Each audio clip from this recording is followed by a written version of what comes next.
భారతదేశానికి ప్రపంచంలోనే లిఖితపూర్వకంగా ఉన్న అతిపెద్ద రాజ్యాంగం రచించిన గొప్ప మేధావి డాక్టర్ బిఆర్ అంబేద్కర్ అని తెలుగుదేశం పార్టీ నాయకులు పేర్కొన్నారు. శుక్రవారం కాకినాడలోని జిల్లా తెలుగుదేశం పార్టీ కార్యాలయంలో పార్టీ ఎస్సీ సెల్ నాయకులు సీకోటి అప్పలకొండ అధ్యక్షతన జరిగిన ఈ కార్యక్రమంలో ముఖ్య అతిథిగా మాల కార్పొరేషన్ రాష్ట్ర డైరెక్టర్ కొల్లబత్తుల అప్పారావు, పార్టీ నాయకులు నులుకుర్తి వెంకటేశ్వరరావులు పాల్గొని డాక్టర్ బిఆర్ అంబేద్కర్ చిత్రపటానికి పూలమాలలు వేసి ఘన నివాళులర్పించారు.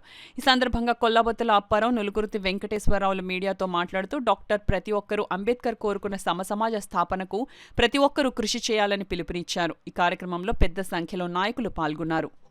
అప్పలకొండ గారు అలాగే నాయకులందరూ కూడా రావడం జరిగింది.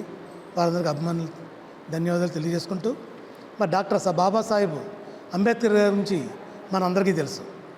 సూర్యచంద్రులు ఉన్నంత వరకు కూడా ఈ రాజ్యాంగం అనేది ఉంటుంది. ప్రపంచంలో చాలా దేశాల్లో రాజ్యాంగాలు ఉన్నాయి. ఏ రాజ్యాంగం అయినా సరే మార్చడం జరుగుతుంటుంది.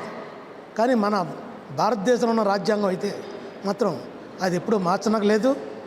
మార్చడం ఉంటూ జరిగితే మాత్రం అమెండ్మెంట్లు చేస్తారు తప్ప రాజ్యాంగాన్ని మార్చడానికి లేదు. అటువంటి రాజ్యాంగాన్ని డాక్టర్ బాబాసాహెబ్ అంబేద్కర్ గారు 122 దేశాలు తిరిగి రాయడం జరిగింది. ఈ రాజ్యాంగంలో దళితులకు సంబంధించిన హక్కుల గురించి క్లియర్గా రాజ్యాంగంలో రావడం జరిగింది.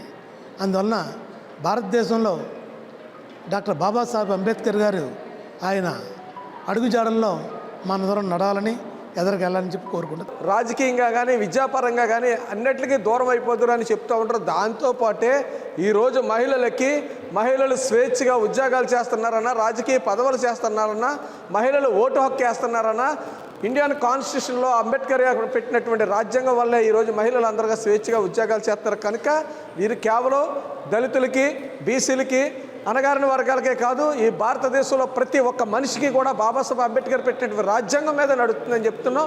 ఏది దృశ్యమైనా కానీ ఏది అదృశ్యమైనా కానీ అంబేద్కర్ రాజ్యాంగం ఈ భూమి మీద ఉంటుంది, తరతరాలకు ఆదర్శం అవుతుంది.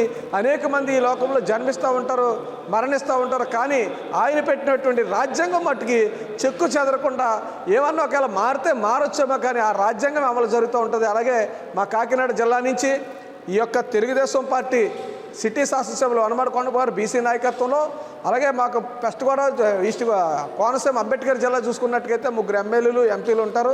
ఈ జిల్లాలో మాకు ఎస్సీలకు కానీ బీసీలకు కానీ అన్ని వర్గాలకి కూడా మా సిటీలో కాకినాడ నియోజకవర్గం నుంచి మా కొనబాడు వనబాబు గారి ఆధ్వర్యంలో మా అందరినీ కూడా నడిపిస్తూ ఉన్నారు. తెలుగుదేశం పార్టీని ఆకర్షిస్తూ 2029లో కూడా ముఖ్యమంత్రి నారా చంద్రబాబు నాయుడు గారు చేసేంత వరకు కూడా ప్రయత్నిస్తాం.